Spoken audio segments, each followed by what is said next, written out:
ये हमारा आएगा तो उमर अयूब साहब जो है हमारा नुमाइंदा होगा। मुझे एक असाइनमेंट दी गई है कि मैं इंगेज करूं तमाम पॉलिटिकल पार्टीज़ की। हम चाहते हैं कि हम एक आपस में मिल के इस पर एक स्ट्रेटजी बनाएं।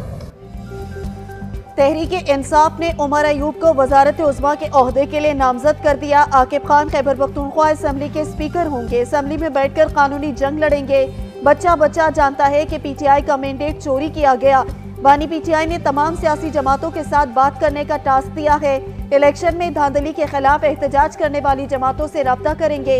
असद कैसर की बानी पीटीआई से मुलाकात के बाद मीडिया से गुफ्तगू।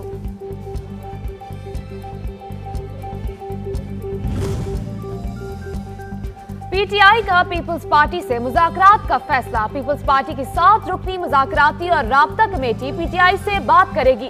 पीपल्स पार्टी जराए का कहना है कि पीटीआई के साथ मुज़ाकरात का रास्ता और दरवाजा खुला रखना चाहते हैं। आसिफ जरदारी पहले ही कौमी मफाहमत में पीटीआई को शामिल करने का ऐलान कर चुके हैं।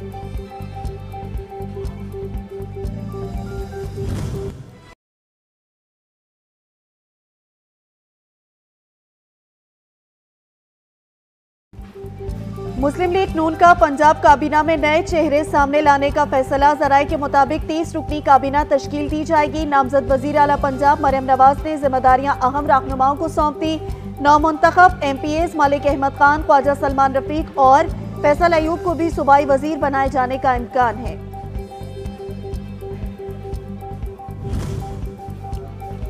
सिंध पर हुकूमत का मिशन। मुराद अली शाह तीसरी बार वजारत आला के लिए हार्ट फेवरेट। फरियाल तालपुर का नाम भी ज़ेरे गौर। शर्जील मेमन और नासिर शाह भी वजारत आला की दौड़ में शामिल। हतमी फैसला आसिफ अली जरदारी और बिलावल भुट्टो करेंगे। पीपल्स पार्टी का बलोचिस्तान में भी हुकूमत साजी के लिए जोर तोड़ जारी। आजाद अरकान से राब्ते तेज कर दिए।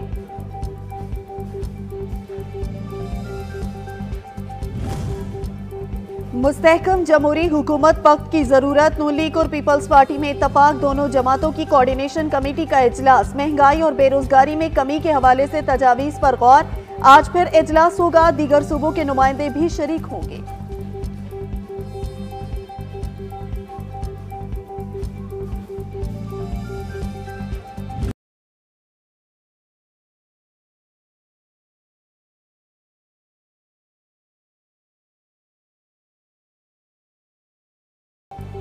इंतखाबात के हवाले से मुबस्सिरीन के बयानात झूठ करार। गैर मुल्की रसीयतों की जरूरत नहीं।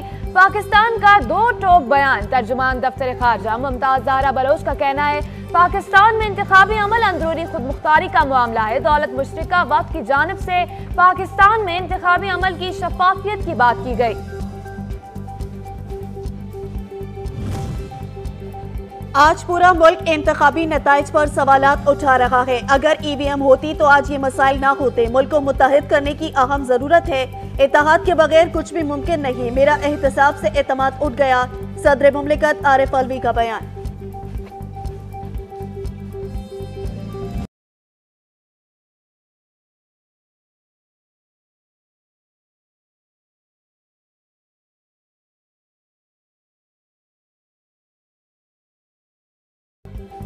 इलेक्शन कमीशन ने आम इंतखाबात में धांधली के इल्जामात मुस्तरद कर दिए। चीफ इलेक्शन कमिश्नर सुल्तान सिकंदर राजा का कहना है इलेक्शन शफाफ हुए।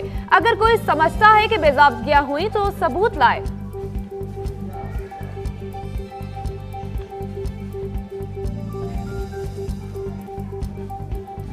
That is ultimately an internal matter. You see this in a number of countries that have parliamentary systems of government where no country has, where no party has established a majority. You see the kind of coalitions that are formed. Ultimately, that's not a decision for the United States to make. It's a decision for Pakistan to make.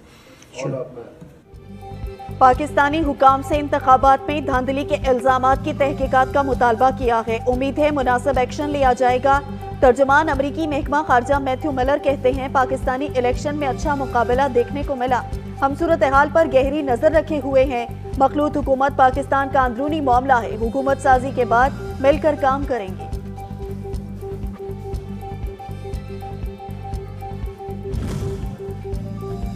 इंतखाबी नताइज में मुबैना धांधली। जमात इस्लामी का white paper जारी करने का ऐलान। कल यौम सयाह मनाया जाएगा। फॉर्म 47 में नताइज तब्दील किए गए, जीती हुई सीटें हमसे छीनी गई। इलेक्शन नताइज पर कौम भी हैरान और इसे मुस्तरद कर रही है। Naib Amir Liaquat Baloch chief election commissioner से इस्तीफे का मुतालबा। आम इंतखाबात में मुबैना धांधली के खिलाफ बलूचिस्तान में एहतजाज जारी। क्वेटा समेत मुख्तलिफ शहरों में मुजाहरे और DC ऑफिस के बाहर धरने। कई जमातों का एहतजाजी तहरीक का ऐलान। 18 फरवरी को फिर हड़ताल का अल्टीमेटम। JUI सिंध में फिर सड़कों पर। कंदकोट, सजावल और बदीन में एहतजाज।